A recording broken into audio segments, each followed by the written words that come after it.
The massive screen in Luna Command Center flickered with static before revealing an alien face.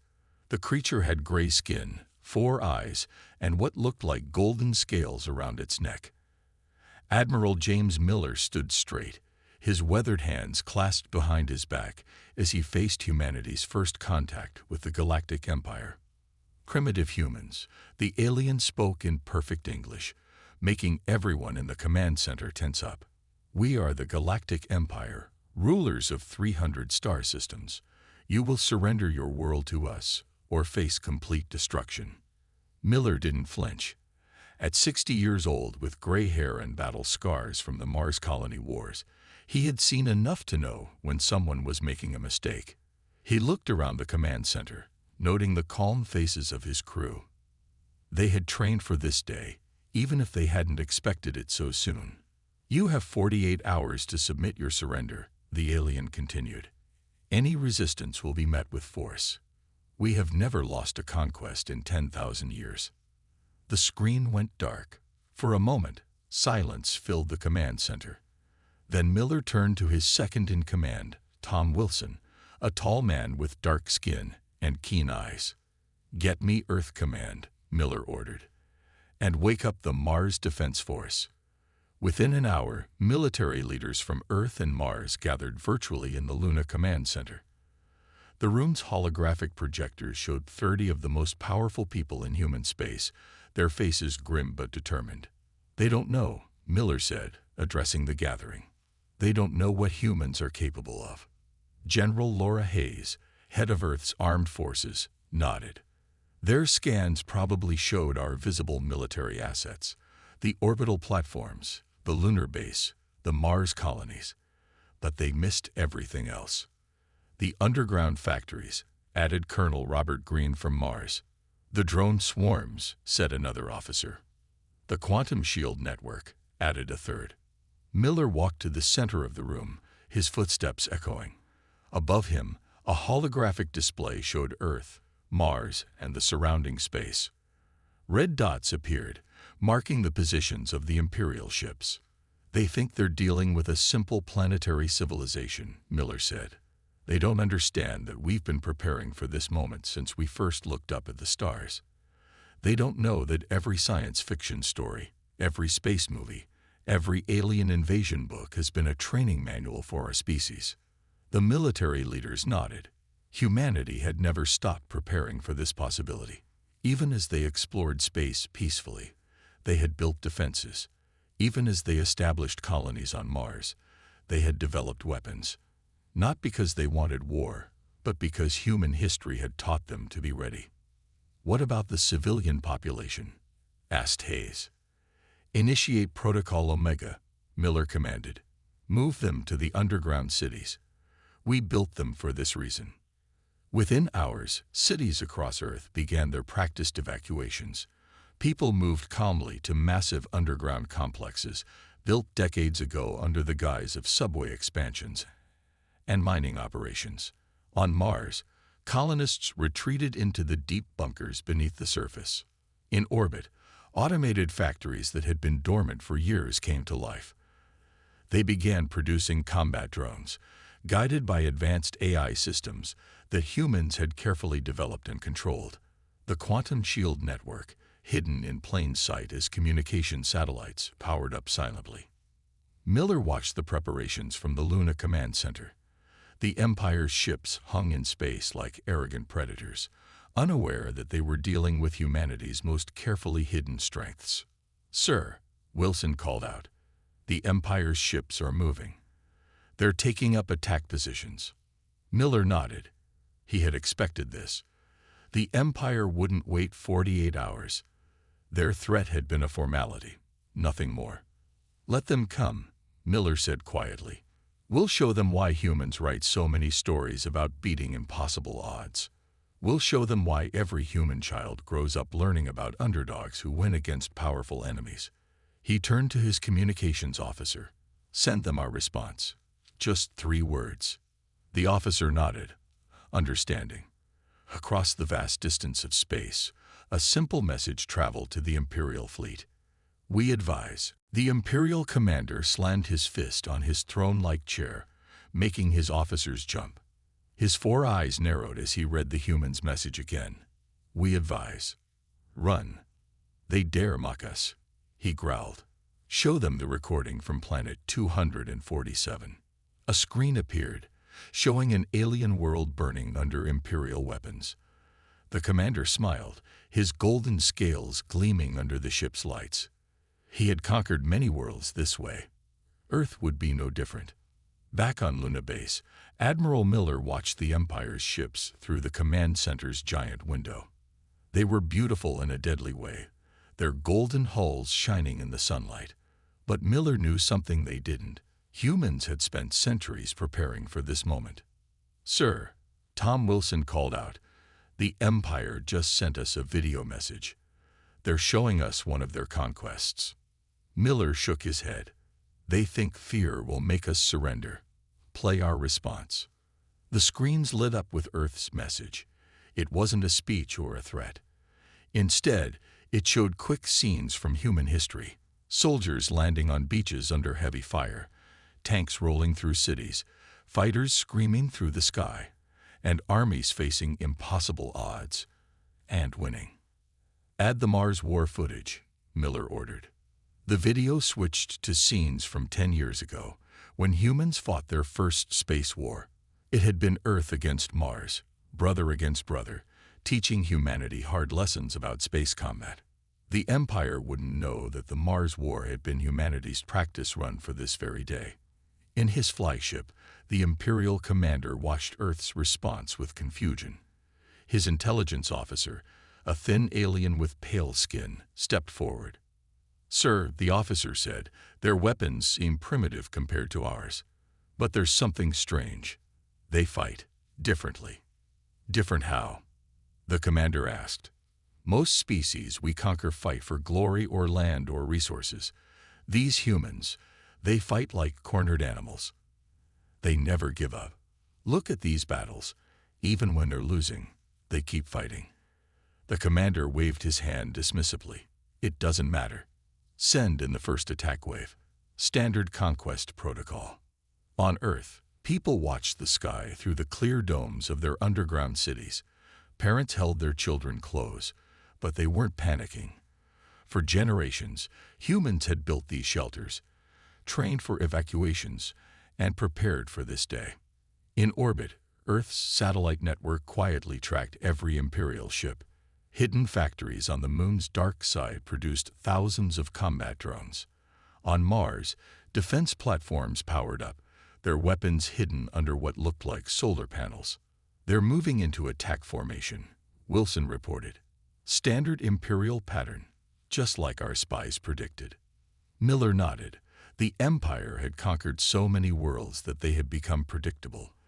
They used the same tactics every time because they had always worked. But humans were different. Humans had spent their entire history fighting, adapting, and overcoming stronger enemies. "Launch the drones," Miller ordered. "Activate the quantum shields, and send them one last message." In space, thousands of small doors opened on the moon's surface. Combat drones poured out like angry bees from a hidden hive. Each one was controlled by a human pilot sitting safely underground, their minds linked to their machines through neural interfaces. The Imperial commander noticed the drones too late. "What are those?" he demanded. "Unknown craft, sir," his officer replied, fear in his voice. "They're everywhere. Our sensors didn't detect them until now." The last message from Earth appeared on the Imperial ship's screen. It was simple, like the first one. "We warned you. We meant it." Then the drones attacked. They moved in ways the Empire had never seen, using tactics no other species had tried. The quantum shields around Earth flickered to life, absorbing the Empire's first shots like they were nothing. The Imperial commander stood up, his golden scales pale with shock. For the first time in his long career, he felt something new: doubt. On Luna Base, Miller watched the battle begin. He thought about all the generations of humans who had looked up at the stars and wondered if they were alone. They had hoped for peace but prepared for war, building defenses even while they dreamed of friendly aliens. Now they'll learn, Miller said quietly, why humans write so many stories about beating empires.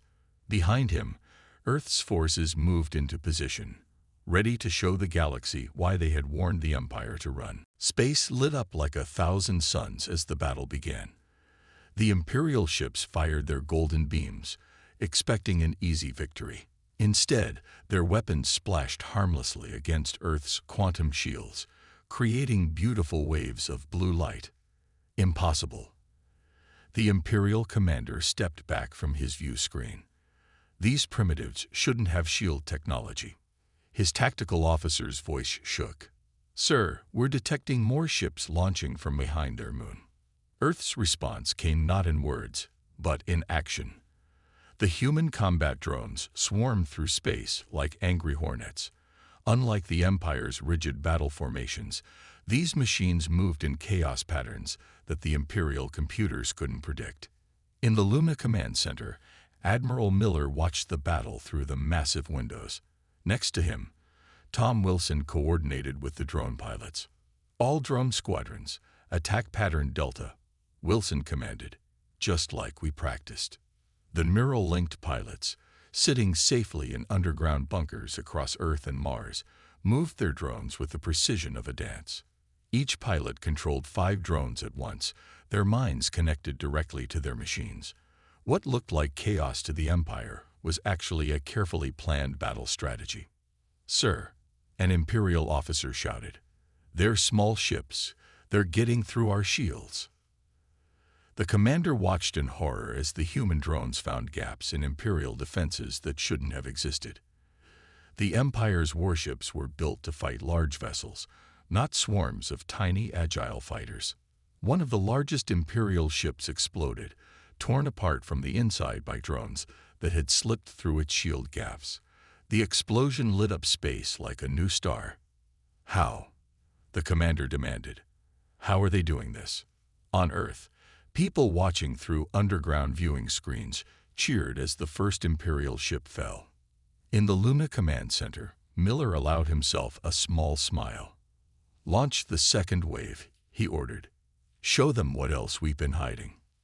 From Mars, a new type of ship appeared. These weren't drones, but specialized EMP vessels designed to disrupt Imperial technology. The Empire had never seen anything like them because humans had built them based on their own unique understanding of warfare. Enemy ships approaching from Mars. The Imperial tactical officer's voice cracked with panic. They're using some kind of energy weapon we've never seen. The EMP ships fired, sending invisible pulses through space. Imperial ships began to drift, their systems confused by human technology that didn't follow the standard rules of galactic warfare. This is impossible, the commander whispered. We are the Empire. We have conquered hundreds of worlds. Another explosion rocked his flagship as more drones found their mark. Emergency alarms blared through the Imperial fleet. In the Luna Command Center, Wilson turned to Miller. Sir, they're falling back. The Empire is retreating. Miller nodded. Not yet. Show them Phase 3. Hidden stations around Earth's orbit revealed themselves, launching missiles that the Empire's sensors hadn't detected. These weapons weren't just explosive. They carried computer viruses designed to infect Imperial systems.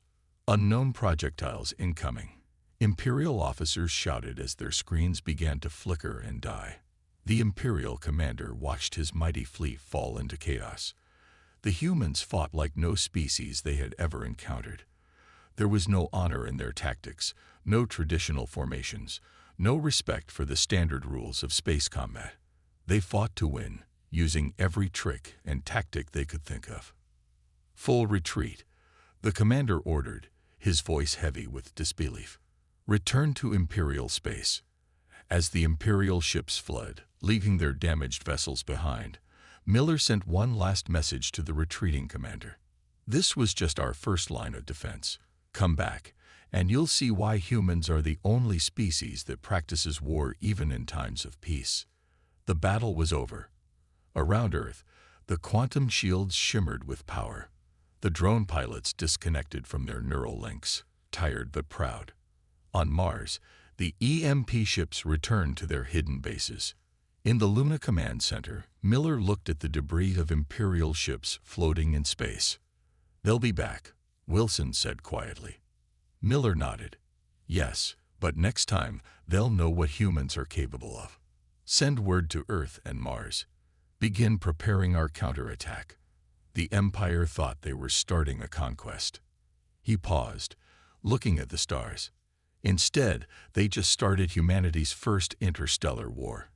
And we're going to show them why every human child grows up learning about David and Goliath. The Imperial High Council sat in stunned silence. On the massive screen before them, images of their destroyed ships floated in Earth's orbit. The council chamber, usually full of proud voices, was quiet enough to hear a pin drop. "How?" The head counselor's voice shook with rage. His golden scales had lost their shine. "How did primitives defeat our best fleet?" In the corner, a small alien scientist cleared his throat. "Sir, we made a mistake. A terrible mistake." The council turned to look at him. The scientist pulled up new images on the screen. Thousands of years of human warfare, battles, and weapons development that the Empire's first scans had missed. "These humans," the scientist explained, "they've spent their entire history fighting each other. They don't fight like us. They don't follow rules. They fight to win." Meanwhile, on the dark side of Earth's moon, Admiral Miller led a different kind of meeting. The room was small, with just his most trusted officers. On the table between them sat a hologram of the Imperial home system. "The Empire will return," Miller said, his finger pointing to different spots on the map. "But this time, we won't wait for them." Tom Wilson nodded. "The captured Imperial ships have told us everything. Their defense systems, their communication networks. They never expected anyone to study their technology." A young officer named Jack Thompson stepped forward. He had led one of the drone squadrons during the battle. "Sir, the neural interfaces worked better than we expected. The Empire couldn't understand how we controlled so many ships at once." "Because they don't think like us," Miller replied. "They've been the strongest for so long, they forgot how to be clever." Back in the Imperial Council chamber, the scientist continued his report. "Look at their history. When they were primitive, they used tricks to hunt animals bigger than them. When they fought wars, the smaller armies sometimes beat the bigger ones. They wrote these stories down and taught them to their children." "Stories?" A council member scoffed. "What do stories matter?" "Everything." The scientist's voice rose. "Every human child learns about battles where the weak beat the strong. They call them underdog stories. They love them. They believe in them. And now they're living one." On Earth, the underground cities hummed with activity. Factories that had been hidden for decades worked at full power. The Empire had shown humanity what space weapons looked like, and human engineers were already improving on the designs. "Look at this," Wilson said, showing Miller a new weapon blueprint. "Our scientists reversed engineered their shield technology in just 3 days. They found 5 ways to make it better." Miller smiled. Humans had always been good at taking things apart and making them work better. The Empire had just given them a treasure trove of new toys to play with. In the Imperial capital, the head counselor made a decision. "Send the main fleet," he ordered. "All of it. We'll show these humans what real power looks like." The scientist tried one last time. "Sir, wait. There's something else you need to see." After their victory, the humans didn't celebrate. They didn't stop. They started building more weapons. It's like they've been waiting their whole lives for this fight. But the council wouldn't listen. They had never lost before. They couldn't imagine losing now. On Luna Base, Miller received the news from their spies. The Empire was sending everything they had. "Good," he said, surprising his officers. "They still think this is about ships and weapons. They don't understand." "Understand what, sir?" Thompson asked. Miller walked to the window, looking at Earth glowing blue and green below them. The Empire fights because they're strong. We fight because we've always been the weak ones. We fight because we've spent our entire history learning how to beat enemies bigger than us. He turned to his officers, his eyes hard with determination. Send word to all commands. Operation David begins now. David, sir, a young officer asked. Miller smiled. Look it up. It's an old story about a small human who beat a giant. The Empire is about to learn why humans love those stories so much. As his orders went out, ships hidden in Earth's asteroid belt began to move. The Empire thought they were coming to finish a war.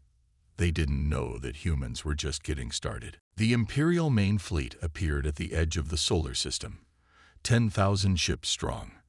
They filled space like a swarm of angry wasps, their golden hulls blocking out the stars. It was the largest fleet the Empire had ever assembled. The Imperial fleet commander stood on his bridge, smiling. Let's see how the humans handle real power, he said. But when his ships reached Jupiter's orbit, something strange happened.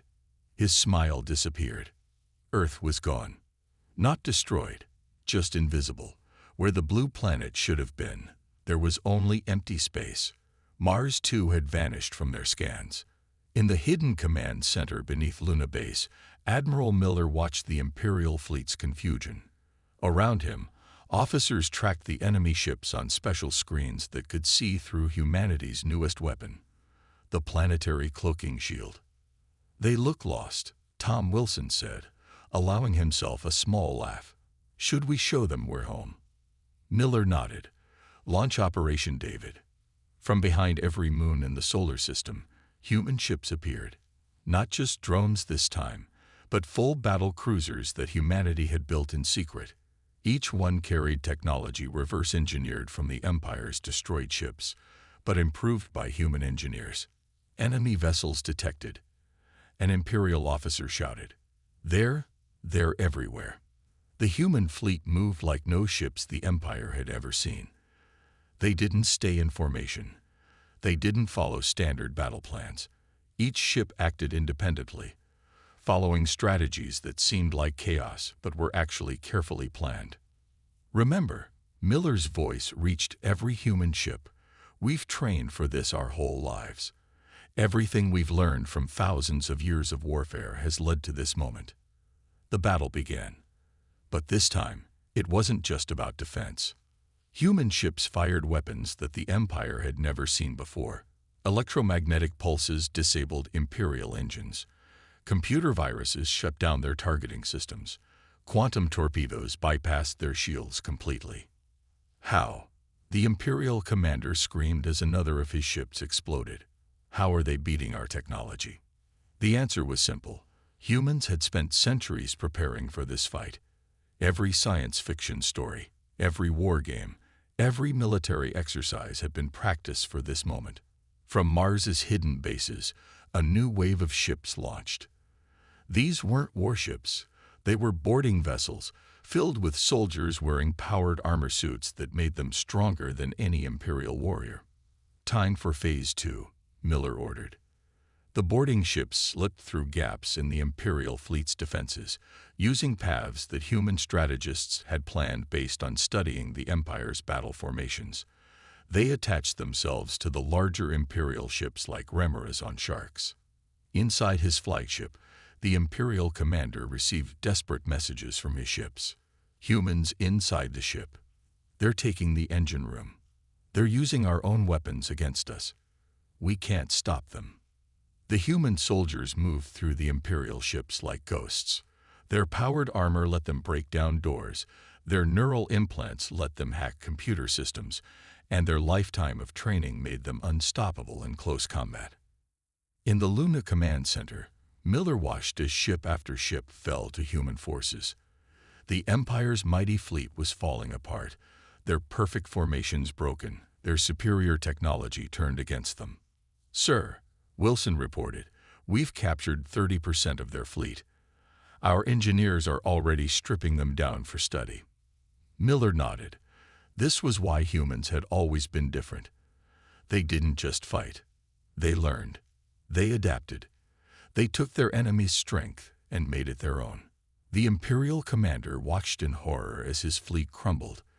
These weren't the actions of a primitive species. This was the work of a race that had spent its entire existence preparing for war. "Full retreat," he ordered. "Get us out of this system." But as his remaining ships tried to flee, they found their escape routes blocked. Human ships had circled around while they were distracted, cutting off their retreat paths. Miller sent one final message to the Imperial fleet. "You came here thinking we were prey. Now you understand. Humans have never been prey. We've always been the most dangerous predators of all. Surrender now, or learn why our history is full of stories about entire empires falling to smaller, smarter enemies." The Empire had come to conquer Earth. Instead, they had awakened humanity's full potential for warfare. And this was only the beginning. The Imperial High Council chamber was no longer the proud room it had once been. Emergency lights flashed, and the sound of distant explosions shook the walls.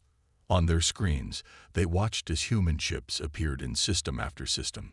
"How did they reach our capital so quickly?" the head counselor demanded, his golden scales now dull with fear. The answer arrived in the form of a stolen Imperial ship crashing through their defensive shields. The ship's hull bore new markings, the flag of Earth painted boldly on its side. In Luna Command Center, Admiral Miller watched the operation through the eyes of his soldiers. The neural networks that had started with drone control now linked all of human forces together, letting them coordinate in ways the Empire couldn't understand. "Team 1 has breached the Imperial Palace," Tom Wilson reported. "Team 2 is in their defense control center. Team 3 has taken their main communication hub." Miller nodded. Humanity hadn't just copied Imperial technology. They had made it better. The captured ships now moved faster, hit harder, and did things their original makers had never imagined possible. "Sir," a young officer called out, "you should see this." The main screen showed hundreds of alien ships approaching the Imperial capital. But they weren't coming to help the Empire. They were the ships of races that the Empire had conquered over the years. They had heard about humanity's victories and decided it was time for freedom. The Imperial commander, now trapped in his own palace, watched in horror as his empire crumbled. "Send the order," he told his last loyal officer. "Every ship, every soldier, everyone we have left. Send them all." But it was too late. Human ships appeared inside the Imperial defense grid, using technology that the Empire didn't know was possible. They had taken the Empire's fastest ships and found ways to make them teleport through space. "This is why we warned you to run." Miller's voice echoed through every Imperial communication device. "Humans don't just fight wars. We learn from them. We grow stronger. Every battle teaches us something new." In the Imperial Palace, human soldiers in powered armor fought their way through corridors that had never seen battle. Their suits were now better than ever, improved with technology learned from dozens of captured Imperial ships. "The defense grid is down," Wilson reported. "Our allies are moving in." The races that the Empire had conquered were rising up, using tactics they had learned from watching humans fight. The Empire had taught the galaxy that the strong ruled the weak. Humanity was teaching them something different, that the clever could beat the strong. The Imperial head counselor stood in his grand chamber as human soldiers broke through the last doors. He had one final question. "Why?" he asked as they approached. "Why are you so good at war?" The squad leader removed her helmet, revealing a human face marked with determination. "Because we spent our entire history fighting ourselves," she answered. "Everything you've seen us do, we learned the hard way. By fighting enemies stronger than us. By losing battles but winning wars. By never, ever giving up." In Luna Command Center, Miller received the message he had been waiting for. The Imperial capital was under human control. The Empire's conquered races were breaking free. The biggest empire in the galaxy had fallen to a single planet they had dismissed as primitive. "Send the final message," Miller ordered. Throughout imperial space, every screen, every communication device, every data terminal displayed the same words. We warned you to run. You didn't listen. Now your empire is gone. But humanity doesn't want to rule like you did. We offer your world something different. Freedom. A chance to govern themselves. A chance to be part of a galaxy where the strong don't prey on the weak. As the message went out, ships from Earth's new allies gathered around the imperial capital. The Empire had spent 10,000 years teaching the galaxy to fear strength. In just a few months, humanity had taught them to value something else: determination, cleverness, and the will to resist. The Empire's golden age was over. The age of humanity's influence was about to begin. 1 year after the fall of the imperial capital, Admiral Miller stood at the window of the new Galactic Council chamber. Unlike the old imperial palace with its golden walls and throne-like chairs, this room was simple, with seats of equal size for all species. The Earth flag hung alongside the flags of 30 other free worlds. Not conquered planets, but allies who had chosen to join humanity's new alliance. The last imperial holdout surrendered this morning. Tom Wilson reported, standing beside his old friend. His uniform now carried the new symbol of the Allied worlds. Miller nodded. And the former imperial worlds? Most have formed their own governments, Wilson replied. They're sending representatives to join the council. They want to learn from us. Through the massive window, ships from 100 different worlds moved peacefully through space. Some were former imperial vessels, now painted with new colors. Others were new designs, mixing human innovation with alien technology. In the chamber below, representatives from former imperial worlds gathered for the day's meeting. Many had traveled for weeks to reach Earth, not as conquered subjects, but as equals. Humans are strange. A delegate from a newly freed world said to Wilson, "You could have taken the Empire's place, built your own empire. But instead, we chose to help others stay free," Miller finished, "because we remember what it was like to face a stronger enemy. We remember being the underdogs." The meeting began, and Miller took his seat, not at the head of the table, but among the others. The first speaker was from a world that had been under imperial control for 1,000 years. "We've studied human history," the alien speaker said, their translator making their words clear. "You spent thousands of years fighting yourselves, but when you met the Empire, you fought to free others instead of conquering them. Why?" Miller stood to answer. The room fell silent. "Because humans learned something from all our wars," he explained. "We learned that real strength isn't about being the biggest or having the most weapons. It's about standing up when you're afraid, fighting back when others say you can't win, and helping others do the same." On screens around the galaxy, billions watched the meeting.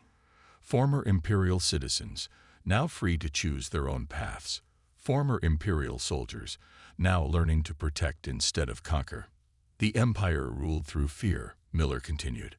They were strong, so they thought they deserved to rule. But humans know something they never learned. The strongest person isn't always the one who wins. Sometimes it's the one who never gives up. The one who fights smarter, not harder. The one who helps others stand up too. In orbit around Earth, the newly formed Allied fleet conducted training exercises. Human ships flew alongside alien vessels, teaching them the tactics that had defeated the Empire. Not to conquer, but to defend. "We warned the Empire to run," Miller said, looking at each delegate in turn. "Not because we wanted to rule like them, but because we knew something they didn't. We knew that an empire built on fear will always fall to people fighting for freedom." The chamber erupted in applause. Even species that couldn't physically clap found ways to show their approval. Later, as the sun set over the new Earth capital, Miller and Wilson stood again at the window. Ships from a dozen worlds twinkled in the darkening sky. "Do you think we'll ever face another empire?" Wilson asked. Miller smiled. "Maybe. But next time, it won't just be humanity standing against them. We've taught the galaxy something new. how to fight back, how to never give up, how to be the underdog and win. As night fell, lights came on across Earth's cities and in the orbital stations above. But they weren't just human lights anymore. They were the lights of 100 species learning to live together, to defend each other, to stay free. The Empire had wanted to teach humanity to kneel. Instead, humanity had taught the galaxy to stand. And that lesson would never be forgotten.